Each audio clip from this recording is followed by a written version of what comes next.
নমস্কার। বামেদের এই জেল ভরো কর্মসূচি শুধুমাত্র বামপন্থীদের কর্মসূচি নয়। বামেদের এই জেল ভরো কর্মসূচি শুধুমাত্র কোনো রাজনৈতিক কর্মসূচি নয়। বামেদের এই জেল ভরো কর্মসূচি শুধুমাত্র একটি ঝান্ডার কর্মসূচি নয়, শুধুমাত্র সিপিআইএমের কর্মসূচি নয়, শুধুমাত্র বামফ্রন্টের কর্মসূচি নয়। বামেদের এই জেল ভরো কর্মসূচি শুধুমাত্র একটি রাজনৈতিক নীতির কর্মসূচি নয়। বামেদের এই জেল ভরো কর্মসূচি সাধারণ মানুষের আবেগের কর্মসূচি, সাধারণ মানুষের স্বপ্নের কর্মসূচি। আপনি যদি আমায় প্রশ্ন করেন কেন শুধুমাত্র রাজনৈতিক কর্মসূচি নয়, আমি আপনাকে বলবো সেই সমস্ত সাধারণ মানুষদের কথা ভাবুন, যে সমস্ত সাধারণ মানুষরা স্বপ্ন দেখেছিল, যে সমস্ত সাধারণ মানুষরা একটি 15 বছরের সরকারকে, একটি 15 বছরের সরকারের অপদার্থতাকে বিসর্জন দিতে চেয়েছিল, একটি 15 বছরের সরকার যারা প্রতিদিন প্রত্যেকটা ভোটে বুথ দখল করেছে, রিগিং করেছে, ছাপ্পা মেরেছে, তাদেরকে জেল খাটাতে চেয়েছিল।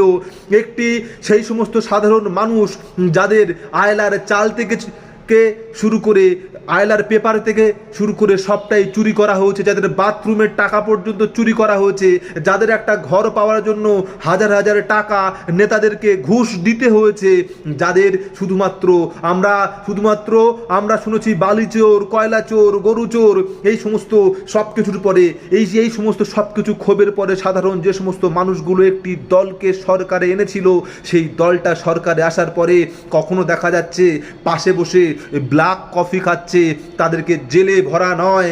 কখনো দেখা যাচ্ছে ফিশ ফ্রাই খাচ্ছে, তাদেরকে জেলে ভরা নয়। কখনো দেখা যাচ্ছে তাদেরকে সঙ্গে নিয়ে চিংড়ি মালাইকারি খাচ্ছে, জেলে ভরা নয়। কখনো দেখা যাচ্ছে তাদেরকে সঙ্গে নিয়ে মটন কষা খাচ্ছে, জেলে ভরা নয়। তাহলে সেই সময় দাঁড়িয়ে সাধারণ মানুষের এই আওয়াজ তুলছে সাধারণ মানুষ বলছে জেল ভরো।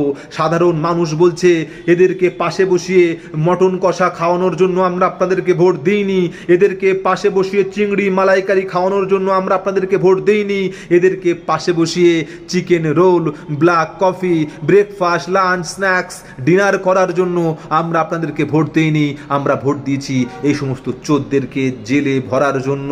সেই সমস্ত চোরদেরকে জেলে না ভরে কেন আপনি পাশে বসিয়ে মটন কষা আর চিংড়ি মালাইকারি খাওয়াচ্ছেন? তাই এই কর্মসূচি সাধারণ মানুষের কর্মসূচি, সাধারণ মানুষের সেই চাহিদা, সাধারণ মানুষের সেই আশা, যে আশায় সাধারণ মানুষ একটি দলকে সরকারে পরিণত করেছে, একটি দলকে সরকারে এনেছে। তারপরেও সাধারণ মানুষের যখন আশা ব্যাহত হচ্ছে, তখন সাধারণ মানুষের জেল ভরা কর্মসূচি করা ছাড়া উপায় থাকে না। আরে পার্লামেন্টে, বিধানসভায়, লোকসভায় লোক হয়তো আপনাদের বেশি, লোকসভায়, বিধানসভায় সাংসদ, এমএলএ, বিধায়ক, এমপি হয়তো আপনাদের বেশি, কিন্তু মেহনতি মানুষ চিরদিন রাস্তায় বেশি ছিল। মেহনতি মানুষ লাল ঝান্ডা হাতে নিয়ে চিরদিন রাস্তা দখল নিয়েছে। তাই মানুষ কিন্তু আওয়াজ তুলছে। চোরদেরকে নিয়ে পাশে বসে মটন কষা, ফিশ ফ্রাই, পাশে বসে চিংড়ি মালাইকারি খাওয়ার জন্য মানুষ আপনাদেরকে ভোট দেয়নি, আপনাদেরকে নির্বাচিত করেনি। তাদেরকে জেলে ভরতে হবে, তাদেরকে নিয়ে পাশে বসে মটন কষা খাওয়ার জন্য ভোট দেয়নি। তাই এই কর্মসূচি শুধু বামেদের কর্মসূচি নয়। সরকারকে বলছি, মটন কষা খাওয়া বন্ধ করে, মন্দির মসজিদের রাজনীতি বন্ধ করে, শুধুমাত্র খরচা নয়, সঠিক তদন্তের মাধ্যমে শাস্তি দিয়ে এই চোরদেরকে জেলে ভরুন।